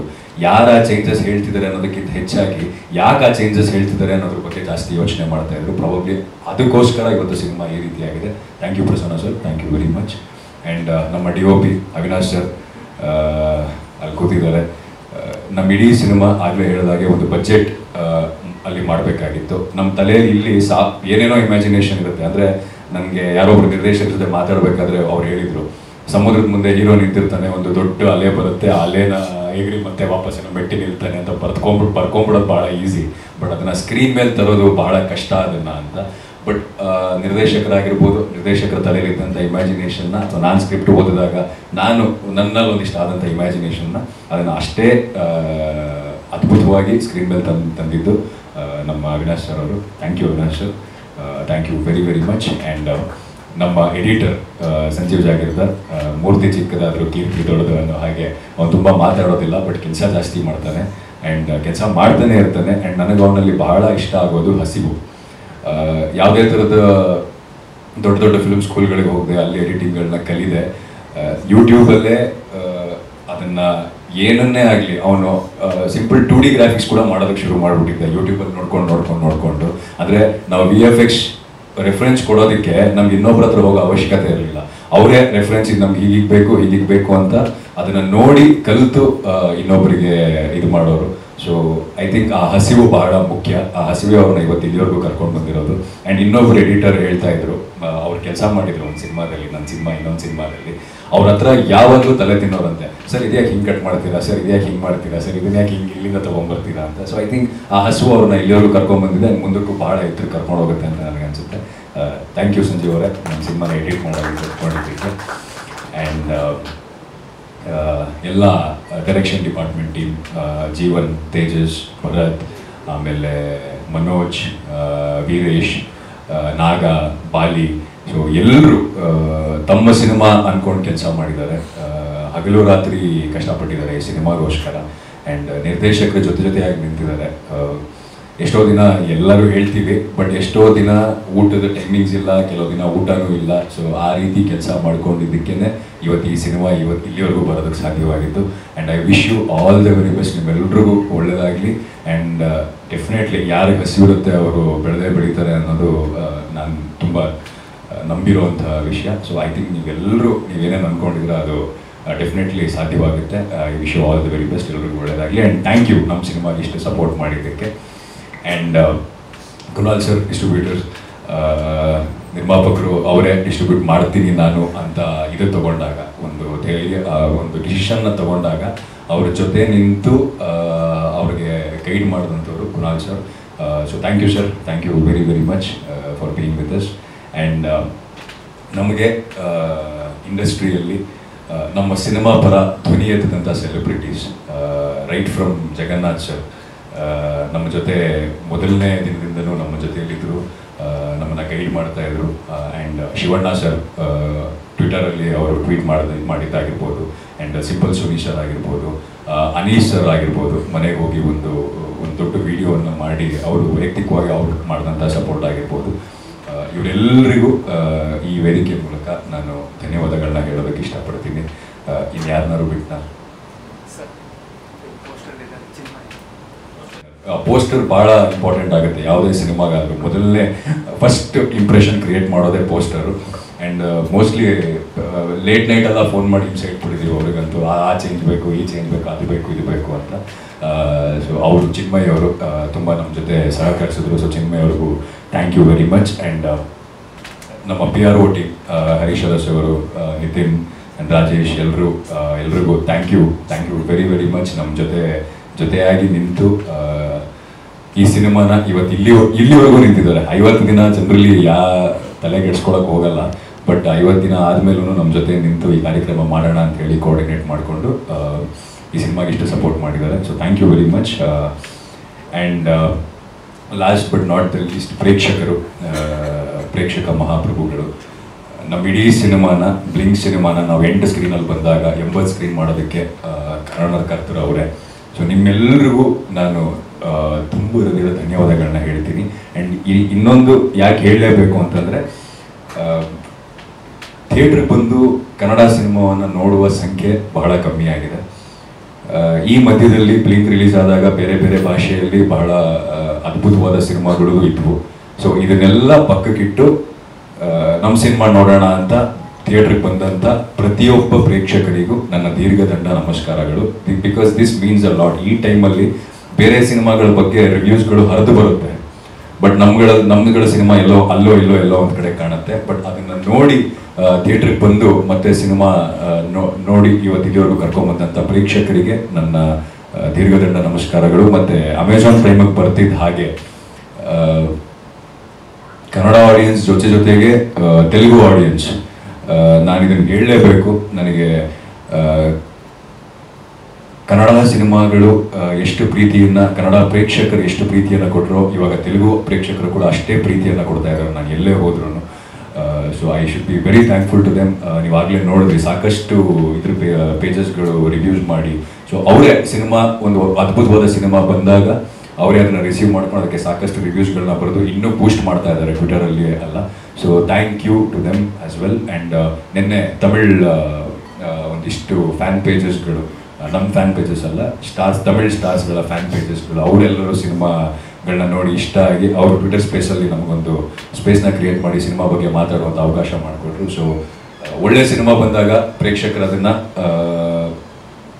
ಹಿಡ್ಕೋತಾರೆ ಅಥವಾ ಅದನ್ನು ಒಂದು ಹಂತಕ್ಕೆ ತಲುಪಿಸ್ತಾರೆ ಅನ್ನೋದಕ್ಕೆ ಬ್ಲಿಂಕ್ ಸಾಕ್ಷಿ. ಬಟ್ ಎಲ್ಲೋ ಒಂದು ಕಡೆ ಮನಸ್ಸಲ್ಲಿ ಒಂದು ನೋವು ಇದ್ದೇ ಇದೆ ನನಗೆ ವೈಯಕ್ತಿಕವಾಗಿ. ಏನಂತಂದರೆ ಬ್ಲಿಂಕ್ ಸಿನಿಮಾ ನಿರ್ಮಾಪಕರು ಹೇಳಿದ್ರು ಇನ್ನೂ ನಾವು ಡಿಸ್ಕಷನ್ಸ್ ಇದ್ದೀವಿ, ಕಂಪ್ಲೀಟ್ ಆಗಿ ಬಂದಿಲ್ಲ ಅಂತ. ಸೊ ಬ್ಲಿಂಕ್ ಸಿನಿಮಾಗೆ ಏನು ಸಿಕ್ಕಿದೆ ಆ cinema it doesn't deserve only this much, it deserves much more. Because ಈ ಸಿನಿಮಾ ಪ್ರಾಬಬ್ಲಿ ಬೇರೆ ಎಲ್ಲೋ ಕಡೆ ಬಂದಿದ್ದಿದ್ರೆ ಅಥವಾ ಬೇರೆ ಏನೋ ಆಗಿರೋದೇನೋ, ಬಟ್ ಇಲ್ಲಿ ಬಂದು ಥಿಯೇಟ್ರಿಗೆ ಬಂದು ನೋಡಿದಂಥ ಸಂಖ್ಯೆ ಬಹಳ ಕಮ್ಮಿ. ಹೌದು, ಪ್ರಮೋಷನ್ಸ್ ಕಮ್ಮಿ ಇತ್ತು ಅಂತೆಲ್ಲ ಹೇಳಿದ್ರು. ಬಟ್ 25 ದಿನಗಳಾದಮೇಲೆ ಎಲ್ಲರ ಕಿವಿಗೂ ಬಿತ್ತಿತ್ತು ಸಿನಿಮಾ. ಮೊದಲನೇ ವಾರ ಪ್ರಮೋಷನ್ಸ್ ಕಮ್ಮಿ ಇತ್ತು, ಬಟ್ 2ನೇ ವಾರ 3ನೇ ವಾರ ಅಥವಾ 4ನೇ ವಾರದಲ್ಲಿ ಎಲ್ಲರ ಕಿವಿಗೂ ಬಿದ್ದಿತ್ತು ಸಿನಿಮಾ. ಎಲ್ರಿಗೂ ಗೊತ್ತಿತ್ತು ಸಿನಿಮಾ ಬಗ್ಗೆ, ಬಟ್ ಆದರೂ ಸಂಖ್ಯೆ ಕಮ್ಮಿ ಇತ್ತು ಥಿಯೇಟ್ರಲ್ಲಿ. ಏನಕ್ಕೆ ಅಂತ ಗೊತ್ತಿಲ್ಲ, ಭಾಳ ನೋವು ಕೊಡುವಂಥ ಸಂಗತಿ. ನಮ್ಮ ಭಾಷೆಗೆ ಮಾತ್ರ ಆಗ್ತಿರೋದಿದ್ದು.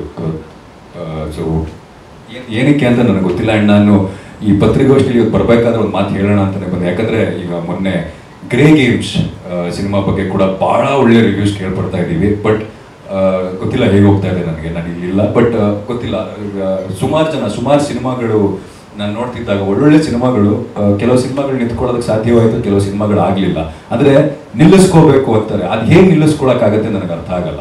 ಕೆಲವು ಸತಿ ಒಬ್ಬ ನಟ ಆಗಿರ್ಬೋದು, ಒಬ್ಬ ನಿರ್ದೇಶಕ ಆಗಿರ್ಬೋದು, ಅದು ಹೇಗೆ ಸಿನಿಮಾ ನಿಲ್ಸಕ್ಕಾಗುತ್ತೆ? ಸಿನಿಮಾ ನಿಂತ್ಕೋಬೇಕು, ಅದರದ್ದೇ ಆದ ಒಂದು ಸ್ಪೇಸ್ನ ಪ್ರಾಬಬ್ಲಿ ಎಲ್ಲರೂ ಸೇರಿ ಕ್ರಿಯೇಟ್ ಮಾಡಿಕೊಟ್ಟಾಗ ಆ ಸಿನಿಮಾ ನಿಲ್ಲುತ್ತೆ. ಆ ಸ್ಪೇಸೇ ಸಿಗ್ತಾ ಇಲ್ಲ ಇಲ್ಲಿ. ಪ್ರಾಬಬ್ಲಿ ಅದು 10, 12, 15 ಸಿನಿಮಾ ರಿಲೀಸ್ ಆಗ್ತಿರೋದಕ್ಕಾಗಿರ್ಬೋದು, ಅಥವಾ ನಮಗೆ ಸಿಗ್ತಾ ಇರುವಂಥ ಸ್ಕ್ರೀನ್ಸ್ ನಂಬರ್ಸ್ಗಳಾಗಿರ್ಬೋದು, ಪ್ರಾಬ್ಲಿ ಇದೆಲ್ಲವೂ ಕಾರಣ ಆಗ್ತಾ ಇದೆ. ಸೊ ಸ್ಪೇಸ್ ಸಿಗ್ತಾ ಇಲ್ಲ ನಮ್ಗೆ ಯಾವುದೇ ಒಳ್ಳೆ ಸಿನಿಮಾ ಬಂದು ಅಲ್ಲಿ ನಿಂತ್ಕೊಳ್ಳೋದಕ್ಕೆ. ಆ್ಯಂಡ್ ಬಹಳ ನೋವಾಗೋದೇನು ಅಂತಂದರೆ, ಬೇರೆ ಬೇರೆ ಭಾಷೆ ಸಿನಿಮಾಗಳ ಇದನ್ನು ನೋಡ್ತಾ ಇದ್ದೀನಿ, ಯಾಕಂದರೆ ಬೇರೆ ಬೇರೆ ಇಂಡಸ್ಟ್ರಿಯಲ್ಲಿ ಕೆಲಸ ಮಾಡ್ತಾ ಇದ್ದೀನಿ. ಸೊ ಅಲ್ಲಿ ಸಿನಿಮಾ ಪ್ರಮೋಷನ್ಸ್ ಹೇಗಾಗುತ್ತೆ, ಅಲ್ಲಿನ ಸಿನಿಮಾಗಳು ಹೇಗೆ ನಡೀತೆ ಅಂತ ನೋಡ್ತಾ ಇದ್ದೀನಿ. ಆ್ಯಂಡ್ ನಮ್ಮ ಸಿನಿಮಾಗಳು ಹೇಗಾಗ್ತಿದ್ದಾವೆ ಅನ್ನೋದನ್ನು ನೋಡ್ತಾ ಇದ್ದೀನಿ. ಪ್ರತಿ ಶುಕ್ರವಾರ ಸಿನಿಮಾ ರಿಲೀಸ್ ಆಗಬೇಕಾದ್ರೂ ಪ್ರತಿಯೊಬ್ಬ ನಿರ್ದೇಶಕರು, ಪ್ರತಿಯೊಬ್ಬ ನಿರ್ಮಾಪಕರು ಅಥವಾ ಪ್ರತಿಯೊಂದು ಟೀಮಿನ ಪ್ರತಿಯೊಬ್ಬ ಸದಸ್ಯರು ದಯವಿಟ್ಟು ಚಿತ್ರಮಂದಿರಕ್ಕೆ ಬಂದು ಸಿನಿಮಾ ನೋಡಿ, ದಯವಿಟ್ಟು ಚಿತ್ರಮಂದಿರಕ್ಕೆ ಬಂದು ಸಿನಿಮಾ ನೋಡಿ ಅಂತ ಕೇಳ್ತಾನೆ ಇರ್ತಾರೆ. ಆ್ಯಂಡ್ ಬಟ್ ಬಂದು ನೋಡಿದ್ದಿದ್ರೆ ಪ್ರಾಬಬ್ಲಿ ಮುಂದಿನ ದಿನಗಳಲ್ಲಿ ಅದು ಕೇಳೋ ಅವಶ್ಯಕತೆ ಇರಲಿಲ್ಲ. ಬಟ್ 2-3 ವರ್ಷಗಳಿಂದ ಕೇಳ್ತಾನೆ ಇದ್ದಾರೆ ಜನ, ಬಂದು ಥಿಯೇಟ್ರಿಗೆ ಬಂದು ಸಿನಿಮಾ ನೋಡಿ ಅಂತ ಪ್ರತಿ ಟೀಮು. ಬಟ್ ನನಗಿಲ್ಲಿ ಇವತ್ತು ಏನೋ ಅನಿಸಿದ್ದೇನು ಅಂತಂದರೆ, ಇದು ಅಹಂಕಾರ ಅಲ್ಲ, ಬಟ್ ಎಲ್ಲೋ ಒಂದು ಕಡೆ ನನ್ನ ಕೆಲಸದ ಮೇಲೆ ಇರುವ ಕಾನ್ಫಿಡೆನ್ಸು. ಆ್ಯಂಡ್ ನನಗನ್ಸೋದು ಇನ್ನು ಮುಂದೆ ನಾನು ಥಿಯೇಟ್ರಿಗೆ ಬಂದು ಸಿನಿಮಾ ನೋಡಿ ಅಂತ ಯಾರನ್ನೂ ಕೇಳೋದಿಲ್ಲ. ಥಿಯೇಟ್ರಲ್ಲೇ ಬಂದು ನೋಡೋ ಅಂಥ ಸಿನಿಮಾನ ಮಾಡೋ ಕಡೆ ಜಾಸ್ತಿ ಗಮನ ಕೊಡ್ತೀನಿ. ಸೊ ಪ್ರತಿಯೊಬ್ಬರು ಥಿಯೇಟ್ರಲ್ಲೇ ಬಂದು ಸಿನಿಮಾ ನೋಡಬೇಕು. ಅಂಥ ಸಿನಿಮಾ ಮೋಸ್ಟ್ಲಿ ನಾವು ಸಾಲಾಗಿ ಕೊಟ್ಟಾಗ ಬೇರೆ ಆಪ್ಷನ್ಸ್ ಇರೋದಿಲ್ಲ. ಸೊ ಒಂದು ಸಿನಿಮಾ ಇಗ್ನೋರ್ ಮಾಡ್ಬೋದು, 2 ಸಿನಿಮಾ ಇಗ್ನೋರ್ ಮಾಡ್ಬೋದು, 3ನೇ ಸಿನಿಮಾ ಇಗ್ನೋರ್ ಮಾಡ್ಬೋದು.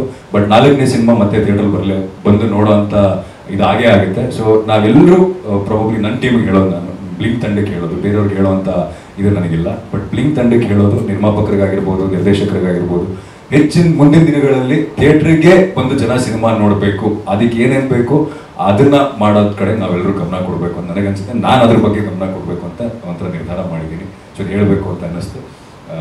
ಥ್ಯಾಂಕ್ ಯು ವೆರಿ ಮಚ್ ಎಲ್ರಿಗೂ ಸಮಯ ಮಾಡಿಕೊಂಡು ಬಂದು ನಮ್ಮ ತಂಡದ ಜೊತೆಗೆ ನಮ್ಮ ಸಕ್ಸಸ್ನ ಹಂಚ್ಕೊಳ್ಳೋದಕ್ಕೆ ಜೊತೆಯಾಗಿದ್ದಕ್ಕೆ. ಸೊ ಎಲ್ರಿಗೂ thank you very very much. And thanks to all the audience once again. ಬೇರೆ ಬೇರೆ ಸಿನಿಮಾಗಳ ಮಧ್ಯೆ ಕೂಡ ನಮ್ಮ ಸಿನಿಮಾನ ಬಂದು ಥಿಯೇಟ್ರಲ್ಲಿ ನೋಡಿದ್ದಕ್ಕೆ ನಿಮ್ಮೆಲ್ಲರಿಗೂ ನನ್ನ ದೀರ್ಘದ ನಮಸ್ಕಾರಗಳು. Thank you very very much. ಪ್ರತಿಯೊಬ್ಬರಿಗೂ ಈ ಮೂಲಕ ಕಂಗ್ರ್ಯಾಚುಲೇಷನ್ಸ್ ಹೇಳ್ತಾ ಇವತ್ತಿನ ಸುದ್ದಿಗೋಷ್ಠಿಗೆ ಬಂದಂತಹ ನಮ್ಮೆಲ್ಲ ಮಾಧ್ಯಮ